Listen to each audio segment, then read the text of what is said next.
نزاکت کو سامنے رکھتے ہوئے ممتاز قانوندان اور سابق AIG لیگل جیل خانہ جات آپ کی بھرپور تعلیموں میں آج کے محفل کے مہمان جناب محترم عبد المعروف صاحب تشریف لائیں اور اظہار خیال۔ وہ ملک جس کا پہلا پرائم منسٹر کو شہید کر دیا جائے، وہ ملک جس کا پاپولر پرائم منسٹر کو ہینگ کر دیا جائے، وہ ملک جس کے سیکنڈ پاپولر پرائم منسٹر کو ملک سے دربدر کر دیا جائے، وہ ملک جس کے ایک اور پرائم منسٹر کو قتل کر دیا جائے، وہ ملک جس کے موسم کو قوم کے سامنے لا کے اقرار جرم کروایا جائے، I am talking about doctor Qadeer, اس ملک میں ایک آرگنائزیشن اور وہ ملک جس کے چیف جسٹس کو بما اڑا کے قید کر دیا جائے، وہ ملک جس کے پوری سپریم کورٹ کو جا کے ججز کو جو ہے ان کے عہدوں سے ہٹا دیا جائے، اس ملک میں ایک طلبہ تنظیم جو ہے مستفی اسٹوڈنٹس موومنٹ قائد اعظم کے اوپر جو ہے سالانہ سیمینار مرتب کرواتی ہے، تو میں کہتا ہوں کہ میں خراج تحسین پیش کرتا ہوں اس آرگنائزیشن کو، اس ملک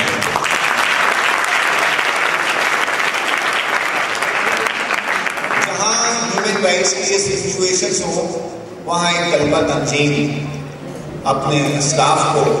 یاد رکھنے کے لیے، ان کے افراد کو جو ہے پلانے کے لیے، اور جو انہوں نے قربانیاں دی ان کو جنرل پبلک تک پہنچانے کے لیے سیمینار کو منعقد کیا، قابل تحسین ہے، ہائیلی اپریشیبل۔ اللہ تعالیٰ نے قائد اعظم جیسے لوگ، علامہ اقبال جیسے لوگ، مولانا محمد علی جوش، شوکت علی جوش، ایسے لوگوں کو جو ہے وہ اللہ تعالیٰ نے پیدا کیا، اور آج جس کی وجہ سے جو ہے وہ ہم یہ ہے، وہ قوم جو بکھری ہوئی ہو، ٹوٹی ہوئی ہو، جس کے پاس کوئی ڈٹرمنیشنز نہ ہو، جس کے پاس کوئی منزل نہ ہو، اس قوم کو جو ہے ایک مقام پر لا کر ایک منزل دکھا دینا، اور منزل کے بعد اس منزل کو پہنچا دینا، یہ قائد اعظم کا کام ہے، اور پوری قوم نے ان کا ساتھ دیا، ادروائز یہ ایسا نہیں ہو سکتا۔ ممتاز محترم و مکرم جناب خواجہ رضی حیدر صاحب، سابق ڈائریکٹر قائد اعظم اکیڈمی، آپ کی بھرپور تعلیم میں تشریف لائیں اور اظہار خیال۔ میرا ارادہ آج یہ تھا کہ میں ایک نظم دعا پر مزار طائف کے عنوان سے آپ کی خدمت میں پیش کروں۔ میں آپ سے عرض کروں 1937 میں، اکتوبر 1937 میں جو لکھنؤ میں مسلم لیگ کا سیشن ہوا تھا، اس کی صدارت قائد اعظم فرما رہے تھے، اور اس سیشن میں مولانا ظفر علی خان نے جو تقریر کی تھی، انہوں نے پہلی مرتبہ وہاں پر قائد اعظم کے نام یعنی محمد علی جناح کو قائد اعظم کہہ کر انہوں نے خطاب سے پکارا اور کہا قائد اعظم زندہ باد۔ تو نتیجہ یہ ہوا کہ اس اجتماع میں ایک ساتھ فیروز الدین صاحب تھے جن کا لاہور سے تعلق تھا اور وہ مسلم لیگ کے کارکنوں میں سے تھے، انہوں نے کھڑے ہو کر یہ نعرہ لگایا قائد اعظم زندہ باد، قائد اعظم زندہ باد، اور یہ نعرہ پورے ہندوستان میں 1937 کے اینڈ پر اور پھر 38-39 میں پورے طور پر گونج چکا تھا چاروں طرف۔ 1940 میں جب جنوری 1940 کی بات ہے کہ قائد اعظم اور موہن داس کرم چاند گاندھی کے درمیان خط و کتابت ہو رہی تھی ہندو مسلم، تو اس وقت گاندھی نے قائد اعظم کو ایک خط لکھا اور انہوں نے لکھا کہ مجھے یہ میرے یعنی وہ پہلے جو تھے شری جناح لکھتے تھے، پھر انہوں نے بھائی جناح لکھنا شروع کیا گاندھی نے، تو انہوں نے کہا مجھے میرے حلقے کے لوگوں نے یہ بات بتائی ہے کہ آپ کو مسلمانوں میں قائد اعظم کہا جاتا ہے، اس لیے میں نے مناسب سمجھا کہ آج آپ کو میں قائد اعظم کہہ کر مخاطب کروں، سو میں نے خط کے شروع میں آپ کو قائد اعظم لکھا ہے۔ یہ خط جب قائد اعظم کے پاس پہنچا تو قائد اعظم نے اس کا جو جواب دیا، یہ آن ریکارڈ موجود ہے، انہوں نے قائد اعظم نے جواب میں یہ لکھا کہ صاحب دیکھیں، بات یہ ہے کہ یہ ایک شیکسپیئر کا جملہ ہے جو انہوں نے قائد اعظم نے اس وقت کہا کہ گلاب کو کسی بھی نام سے پکارا جائے وہ گلاب ہی رہتا ہے۔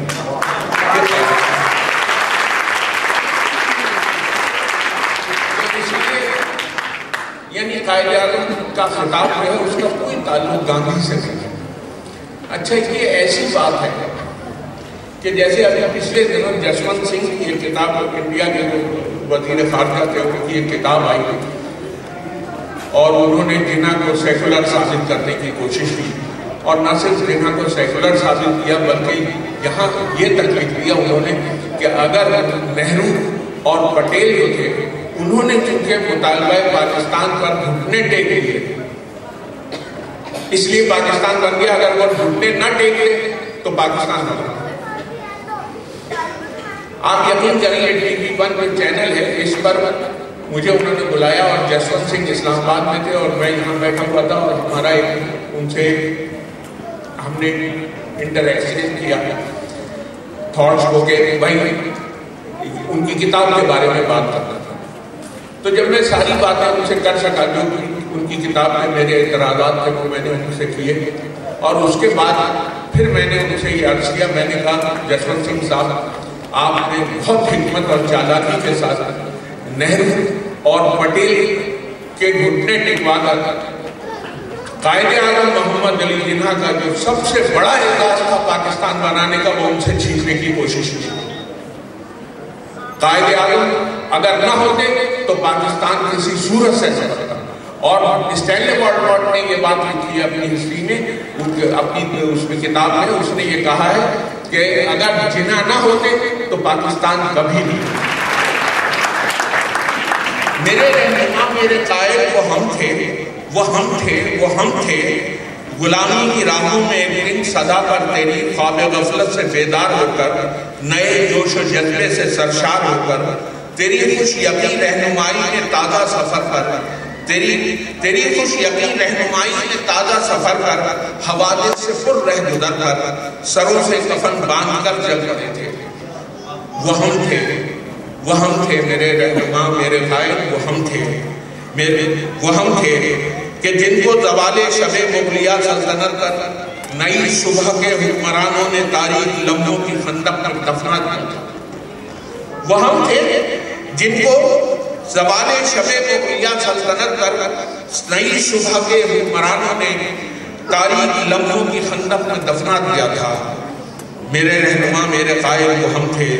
جو اغیار کی سازشوں کے تسلسل میں اپنی جہانگیر تاریخ سے کٹ گئے تھے۔ ہمارا عقیدہ، ہماری کتاب مقدس، ہماری زبان ایک تھی اور خانوں میں ہم بٹ گئے تھے۔ میرے رہنما میرے قائد وہ ہم تھے جنہیں تم نے قوت بھی دی اور یقین دی، وہ ہم تھے جنہیں متحد اور سب بستہ کر کے مقابل کیا دشمنان وفا کے، وہ ہم تھے جنہیں تم نے حکمت سے اپنی سسکتے ہوئے سرد لمحوں کے زندہ سے باہر نکالا۔ نئے تکلم کی سرحد پہ تعبیر کے منتظر خواب اقبال کو ایک حقیقت میں تبدیل کر کے بظاہر جو ممکن نہیں تھا اسے ممکن بنایا، ہمارے دلوں میں ترقی کا بے مثل ایقان پیدا کیا اور منزل کی جانب بڑھایا، فرنگی خداؤں کے دل پر تدبر کا سکہ جمایا، مسلسل تکالیف سہ کر وطن ایک بنایا، پسے خاتمہ جبر کی سلطنت پر نئی فاتحانہ فضا میں روایا کے اسلاف کا پھر سے وارث بنایا۔ وہ ہم تھے میرے رہنما میرے قائد، وہ ہم تھے جنہیں تم نے تازہ تناظر میں دائیں حکومت کے طور و طریقے سکھائے، تماشائے بیم و رجا میں تصادم کے خدشات ناآشنا میں محبت کلید محبت سے فصل کدورت کو کھولا، کلید محبت سے قفل کدورت کو کھولا، وہ ہم تھے کہ جن کے دلوں میں سخن سے نیا حب قومی جگایا، تدبر، تفکر، تعاون کے افلاک روشن کیے اور اقوام عالم میں ہم کو تعزز کی مسلط دی۔ آفاقی سے ملتمس ہوں آپ کی بھرپور تالیوں میں تشریف لائیں اور اظہار خیال فرمائیں۔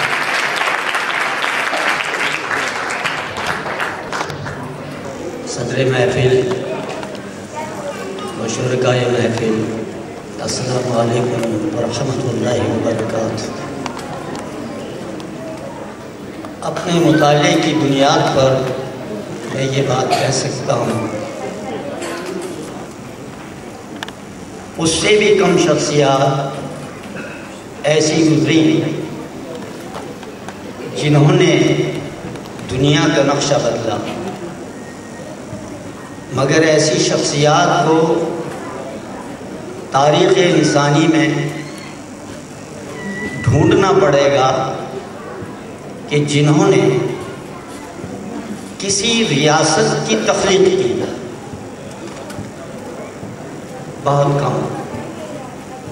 اس حوالے سے قائد اعظم علیہ الرحمہ نے ایک ایسا کام کر دکھایا، اور جیسا کہ برادر معظم خواجہ رضی حیدر صاحب نے آپ کے سامنے یہ بات دہرائی کہ قائد اعظم علیہ الرحمہ عاشق رسول تھے اور وہ خود کو غلام رسول کہتے تھے، سمجھتے تھے، محسوس کرتے تھے، اس کا اظہار بھی کرتے تھے۔ اب دیکھنا یہ ہے، بلا شبہ قائد اعظم کو ہم اس مسلمان ہونے کی حیثیت سے کہ جو ہم نے مسلمان کا ایک فارمولہ بنایا ہے، شکلاً ایسا نہیں، لیکن ان کے مسلمان ہونے میں، اس مسلمان ہونے میں جو میرے تصور میں مسلمان ہے، کہ جو اسلام کو اس طرح اپنے دل میں بسا لے اور بٹھا لے کہ پھر اس پر کوئی سودے بازی نہ کرے، کسی نظریے کی سودے بازی نہ کرے، وہ قائد اعظم علیہ الرحمہ نے عملاً کر کے دکھایا، جس کو میں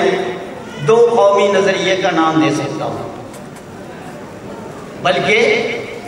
پھر میں بار بار یہ بات دہراؤں کہ اپنے مطالعے کی بنیاد پر تو میں یہ کہتا ہوں کہ قائد اعظم ہو، مسلم لیگ ہو، پاکستان ہو،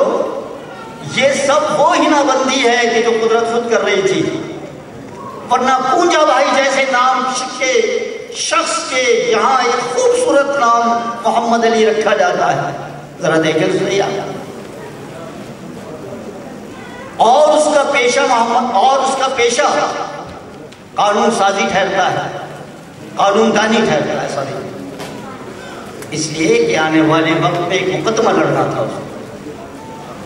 اور پھر ذرا میں اور ایک ایسی بات کہنا چاہتا ہوں جو بڑی حساس ہے، کہ وہ شخص